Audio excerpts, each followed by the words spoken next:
Hi friends, నేను మీ శ్రేయభిలాషి JS భవజన్. ఈరోజు ఒక మంచి మోటివేషన్ వీడియోతో మీ ముందుకు వచ్చాను. అదేంటో ఇప్పుడు ఈ వీడియోలో చూద్దాం. సృష్టిలో శాశ్వతం కానీ వాటిలో దేహం కూడా ఒకటి. జీవితాంతం జీవికి అలంబనంగా ఉండేది కూడా శరీరమే. అలంబనం అంటే తోడుగా. జీవితాంతం జీవికి తోడుగా ఉండేది ఒక శరీరం మాత్రమే. జీవి చనిపోయిన తర్వాత శరీరం మట్టిలో కలిసిపోతుంది, తోడు నీడ తెగిపోతుంది. అందుకే ఏది శాశ్వతం కాదని అంటుంటారు. ఎలాంటి పనులు చేయాలన్నా శరీరం సహకారంతోనే చేయగలం. భగవద్గీతలో శ్రీకృష్ణుడు దేహమే క్షేత్రమని, అన్ని కర్మల సాధనకు అదే భూమికని అని అన్నారు. ఎందుకంటే దేహం లేకపోతే మనిషి ఏ తప్పులు చేయలేడు, ఏ పాపాలు చేయలేడు, ఏ పుణ్యాలు చేయలేడు. జీవికి దేహం తోడుగా ఉందనే పాపాలు కానీ పుణ్యాలు కానీ భూమిపై మనిషి చేసే అవకాశం ఇస్తుంది. అది శాశ్వతం కాదు. కుటుంబ పోషణార్థం కష్టపడాలన్నా, జ్ఞాన విజ్ఞానాలు సంపాదించాలన్నా శారీరక ఆరోగ్యం బాగుండాలి. మంచి పనులు చేయడానికి ప్రధాన సాధనం శరీరమే కాబట్టి మన దేహం ఆరోగ్యంగా చైతన్యవంతంగా ఉండాలి. శరీరం ఆరోగ్యంగా ఉంటే తద్వారా మానసిక ఆరోగ్యం నిలకడగా ఉంటుంది. మనిషి కష్టం దుఃఖం లాంటివి ఎదురైనప్పుడు కుంగిపోకుండా, సుఖాలు కలిగినప్పుడు పొంగిపోకుండా ఉండాలని పురాణ గ్రంథాలు మనకు బోధిస్తుంటాయి. ఇలా ఉండాలంటే శారీరక మానసిక ఆరోగ్యాలు రెండూ బాగుండాలి. లేదంటే మనిషి చిన్న కష్టానికే ఏదో జీవితమే కోల్పోయినట్టు బాధపడుతుంటాడు. ఇలాంటి ఏదో చిన్న సుఖానికే ఇదే జీవితం ఇంకా చాలు అన్నట్టు కూడా ఫీల్ అవుతుంటాడు. కానీ ఈ ఆధునిక సమాజంలో ఏ సుఖము శాశ్వతం కాదు, ఏ కష్టం కూడా ఉండదు. పొగలు ఎలా మారి రాత్రి అవుతుందో, రాత్రి ఎలా మళ్ళా పొగలుగా మారుతుందో, జీవితంలో కష్ట సుఖాలు కూడా అలాంటివే. అవి అర్థం చేసుకున్న బ్రతికిన వారికి జీవితంలో ఎలాంటి సమస్యలు కూడా చిన్న వాటిగా కనిపిస్తుంటాయి. అందుకు సంతోషం వచ్చినా అంత ఎగిరి గెంతేయాల్సిన అవసరం లేదు. మనసులో సంతృప్తి చెందండి. బాధ వచ్చినా అంత భూమి బద్దులయ్యేలా ఏడవలసిన అవసరం లేదు. అది తాత్కాలికమని ఆలోచన నేర్చుకోండి. ప్రశాంతంగా బ్రతకండి. ఇంద్రియ నిగ్రహం కోల్పోకపోవడం, నోటికి రుచి ఏది దొరికితే అది తినడం, అవసరాలకు మించి ఆహారాన్ని భోజించడం లాంటి వాటి వల్ల జీవనశైలి అతలాకుతలం అవుతుంది. కాబట్టి వాటిని అదుపు చేసుకోవాలి. లేకపోతే శరీరం అనేక రోగాల పాలవుతుంది. నిజమే, మనకు నోటికి రుచి అని ఏదంటే తింటే ఏమవుతుందంటే జీర్ణం కాక పలు రోగాలకు దారితీస్తుంది, శరీరం చెడిపోతుంది. కాబట్టి నోటికి రుచి ఉందని, కళ్ళకు అందంగా కనిపించిందని మనము చెడు మార్గాలు, చెడు ఆలోచనలతో బ్రతకూడదు.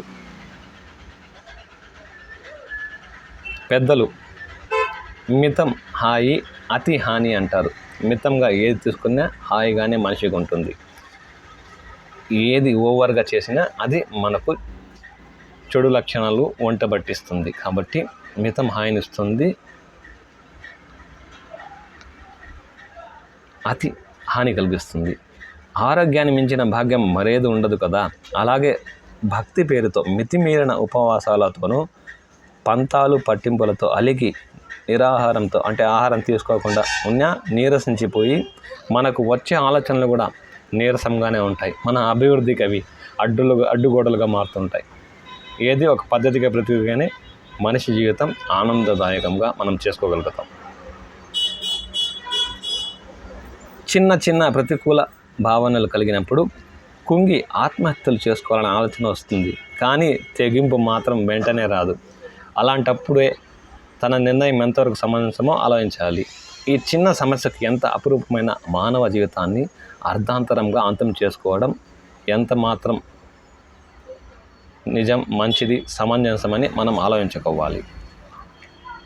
శరీరం అనే రథం ఆత్మ అనే రథికుడి చేతిలో ఉంటుంది. దాన్ని మనసు అనే పగ్గంతో ఇంద్రియాలు అనే గుర్రాలు నడిపిస్తాయి. కాబట్టి దాన్ని సరైన ఆలోచన మార్గాల్లోనే నడిపించడానికి మనం ప్రయత్నించాలి. లేదంటే ఈ లేనిపోని సమస్యలు మన చుట్టే తిరుగుతుంటాయి. అలాగే చంచలమైన మనసు స్థిరపడటానికి సాధన ఎంతో అవసరం అంటారు మన పెద్దలు. ఎందుకంటే అంతరించిపోతున్న ధర్మాన్ని నిలబెట్టడం కోసం ఆది శంకరాచార్యులు కాలినడకన దేశమంతా పర్యటించి తమ జన్మను చరితార్థం చేసుకున్నారు. లేదంటే మన మనసు మనల్ని ఎలా కావాలంటే అలా ఆడిస్తుంది, గాలి ఎలా ఊగితే అలా ఊగేలా చేస్తుంది. కాబట్టి మన శరీరాన్ని సాధన ద్వారా సరిదిద్దుకోవడానికి ప్రతి ఒక్కరూ ప్రయత్నించాలి. అప్పుడే జీవితం సుఖమయంగా ఉంటుంది. లేదంటే మనసు ఎలాంటిదంటే ఎలా పడితే అలా దొరికిన ఏది పడితే నోటికి వచ్చి దాన్ని తినమంటుంది, దేన్ని పడితే దాన్ని చూడమంటుంది. కానీ దాని తర్వాత ఆ లాభ నష్టాలు అనుభవించాల్సింది మానవ శరీరమే. ఎందుకంటే మనసుకు ఆ దెబ్బలు కానీ ఆ హాయి కానీ తగలదు. కాబట్టి మనసుని అదుపులో ఉంచుకోవడం ప్రధాన ఆయుధంగా మారుతుంది ప్రతి ఒక్క మనిషికి. చైతన్యవంతమైన శరీరం ఉన్నప్పుడే సత్కారాలు చేయగలుగుతాం. దేహం ఆరోగ్యంగా ఉంటే అన్నీ ఉన్నట్టే, అన్నీ ఉన్నా ఆరోగ్యం లేకపోతే ఏమీ లేనట్టే. కాబట్టి పరమాత్ముడు ప్రసాదించిన అంటే భగవంతుడు ప్రసాదించిన ఈ దేహంతో ధర్మబద్ధంగా జీవిస్తూ ఈ శరీరాన్ని ఆలయంగా ప్రతి ఒక్కరూ పరిరక్షించుకోవాలి. అది లేదంటే మన జీవితానికి అర్థం లేకుండా పోతుంది. ఈ వీడియో మీకు నచ్చితే షేర్ చేయండి, సబ్స్క్రైబ్ చేసుకోండి.